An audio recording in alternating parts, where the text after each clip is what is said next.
Na-recover ng mga otoridad ang mga baril, bala at pampasabog matapos ang sinagawang counter-insurgency operation sa Cagayan.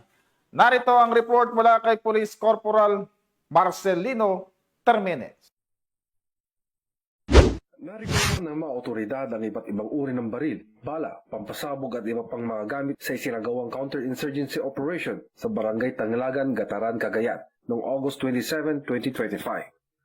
Ang operasyon ay sinagawa ng 204th Maneuver Company, Regional Mobile Force Battalion 2, katuwang ang 112 Special Action Company, 11th Special Action Battalion ng PNP SAF. Batay sa impormasyong ibinahagi ng dating rebelde, ang mga nakumpiskang pampasabog ay isinailalim sa kustodiya ng Provincial Explosive and K9 Unit ng Cagayan Police Provincial Office para sa tamang disposisyon, habang ang 204th Maneuver Company, Regional Mobile Force Battalion 2 ang nangasiwa sa iba pang nakuhang gamit para sa kaukulang dokumentasyon.